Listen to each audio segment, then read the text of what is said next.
Hey everybody, so today I'm here to share with you guys a book haul. I got my order in from Book Outlet and I also stopped at Barnes & Noble a couple of times.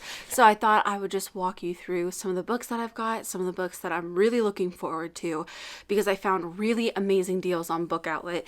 I've talked about them on my channel before. I've also talked about kidsbook.com, which is like their sister site, and I absolutely love both of them. Not sponsored whatsoever. I use my own money to make my purchases off there. I've been making them for years now, and they're just discounted books, whether it's overstock, maybe something's a little wrong with the jacket, or there's a mark on the book, or just something like that, and that's the reason why it's so discounted. So they had a sale on top of their already discounted prices a couple weeks ago, and I was able to find some books that have been on my own TBR for quite a while, and I got $120-ish worth of books for around $50. Yeah.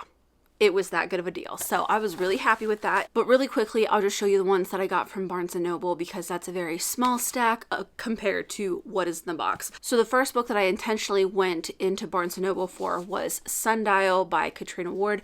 And I had read this month. I loved it so much. I wanted to own it because I do also own The Last House on Needless Street. So I had got this originally from my library. I wanted to own it. So I went to Barnes & Noble for that. And then literally right above Sundial was Hex, and I was actually looking for this particular cover. The ones that I was finding on Amazon or even Barnes & Noble online, it has the newer cover. It was the last copy, and I am just so excited because I am actually 55 pages in and I am loving this book so far. I don't want to speak too much about it because still got a long ways to go with it and it could definitely change, but so far so creepy and I'm loving it. And then the next time I went into Barnes & Noble, I just wanted to go to Starbucks for my chai latte, and when I was waiting in line, they had anytime you buy something from the cafe, you could get this book for $5. It's a book that I've heard so things about, but the cover just intrigues me every single time.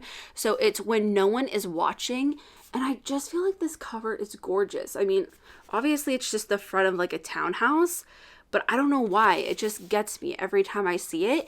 And since it was only $5, I was like, absolutely yes. So even if it doesn't turn out to be amazing, it was only $5 and it was just kind of like a spur of the moment kind of thing. So I took advantage of that. But those were all the ones that I had bought from Barnes & Noble. Now we'll go on to Book Outlet, which is where I try to buy most of my books from. I buy Amazon out of convenience or a rush, and Barnes & Noble if I need it immediately. That's kind of what happened with Sundial. I finished it and I was like, I can't not own this. So it's not even like I've reread it, I just needed it in my possession. That's how good that book was to me. So a couple of things on top. This time of year is a great time to get Christmas books. So I got Santa in the City. This is a brand new book that came out in the 2021 holiday season, and I wanted it so bad, but I had already bought quite a few holiday books, so I said next year, top of the list.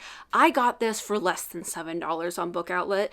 Oh my gosh, I was so excited to see this, and looking it over, I don't see anything wrong. There's no marks, there's no rips, there's no tears.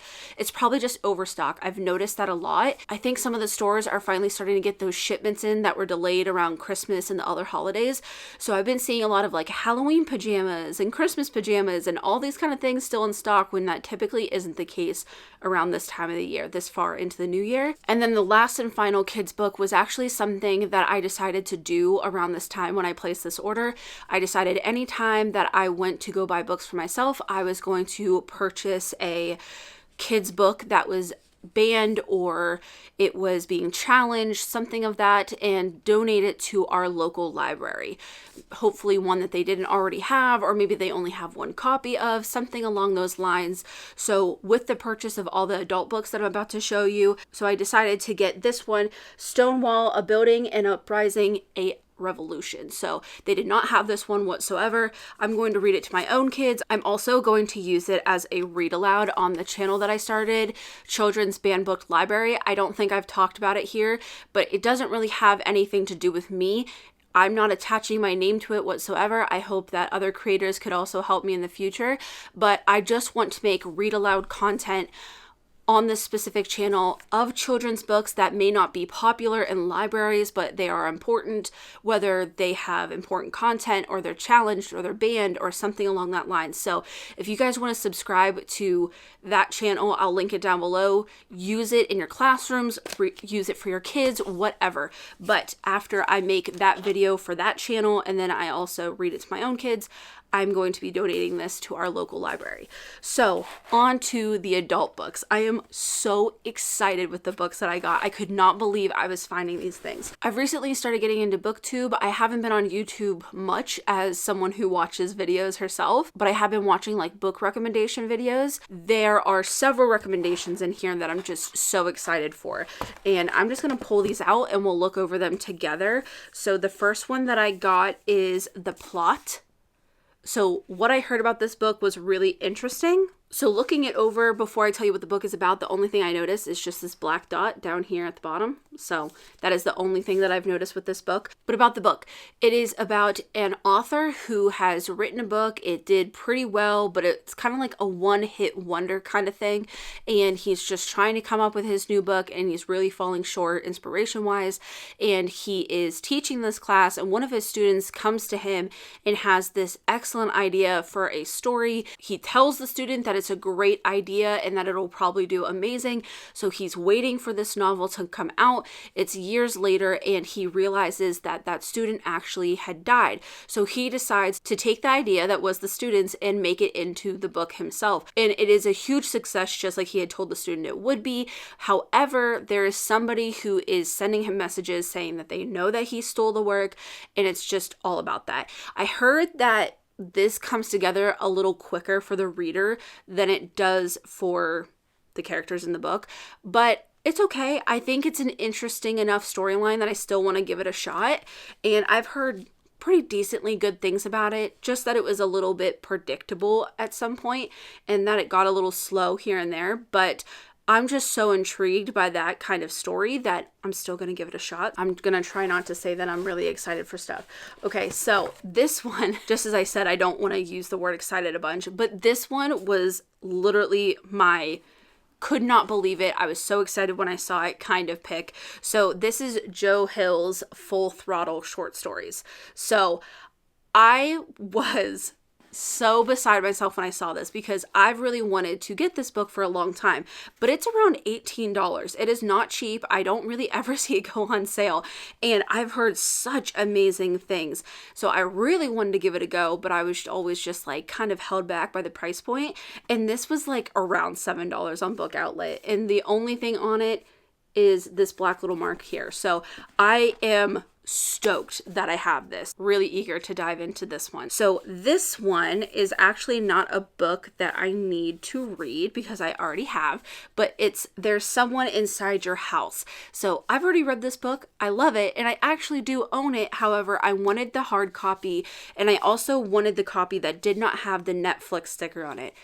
Is that a little ridiculous? Yes, but the Netflix movie was absolutely trash. This book is amazing, and I just wanted a nice copy that did not have that ugly reminder of the horrible movie. And I'm not really seeing, oh, there's like a red little dot. There's like a little scuff on the front cover. I don't even know if you guys can see that.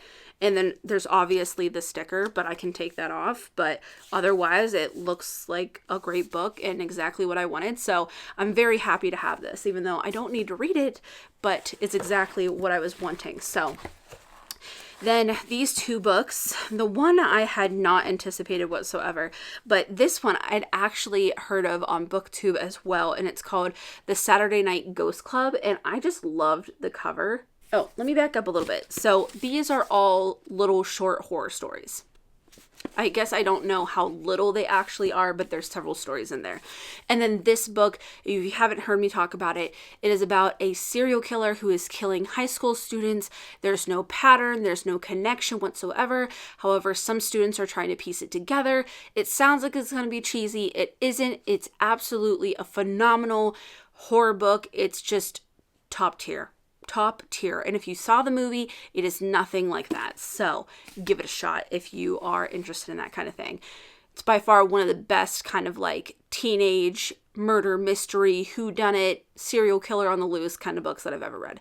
So back to this one. It is about some kids back in the 1980s who start this Saturday Night Ghost Club, and it's supposed to be like this lighthearted thing, but they start uncovering things about their town that is a lot more darker than what they anticipated, and it's kind of like a coming of age story as well, and I just heard some pretty good things about it, so I was super eager to find that on there. Looking it over, it does have the red mark down here, and then the top of it does have some yellowing compared to the other sides, but I don't really care about that. So, and then the next one is something that I haven't really heard anything about, but what I typically do is I go by genre and then I'll sort by popularity, and this is something that came up that was higher on that list for horror, and it's called What the Hell Did I Just Read? Honestly, I'm not even 100% about what this book is about. I tried to read the description and it really wasn't making any sense to me. It wasn't giving me anything as to what it was actually about,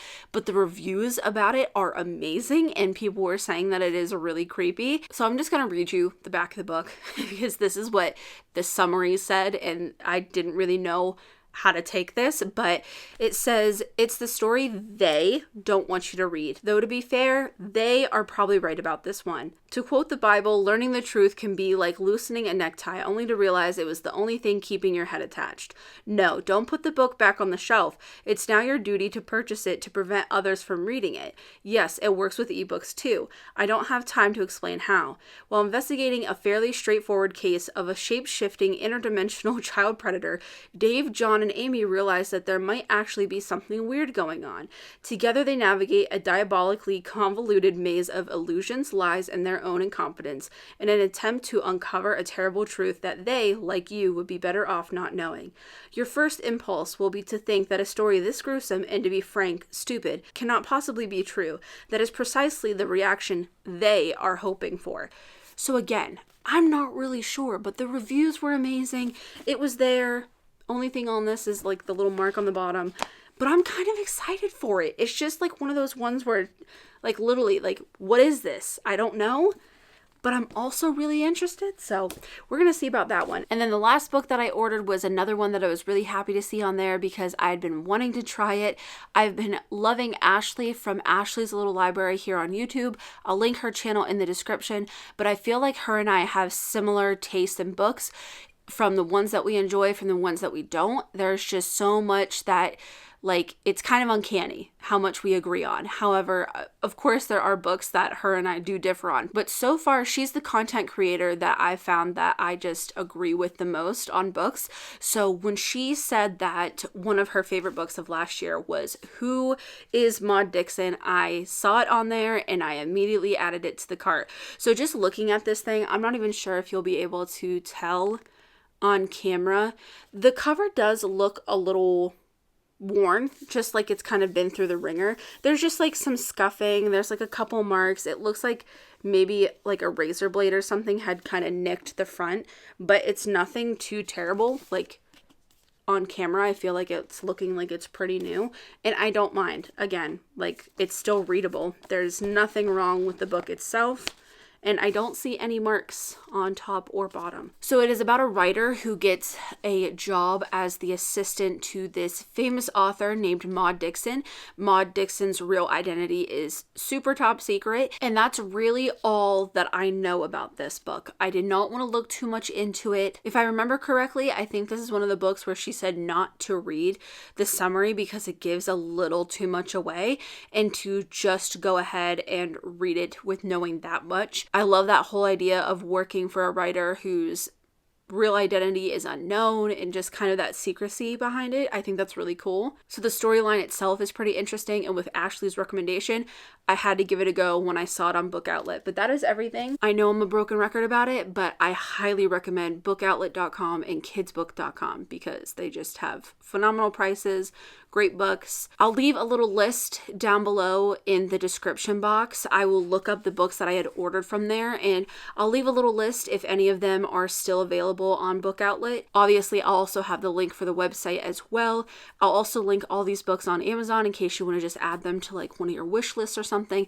I have my own book wish list, and that's kind of where I keep everything that I want to read. I'm not super great about adding things to my TBR on Goodreads. I'll also link my book Instagram account. It is just strictly books that I post about on there, book reviews and things like that as well. And if you made it to the end of this video, go ahead and put the dog emoji in honor of Sundial. If you know, you know. So yes, that is everything for this haul. Let me know what you guys are reading or enjoying in the comments down below. If you guys have any questions, you can leave them there. I'll do my best to answer them. If you enjoyed the video, make sure to give it a thumbs up. And as always, thanks for watching.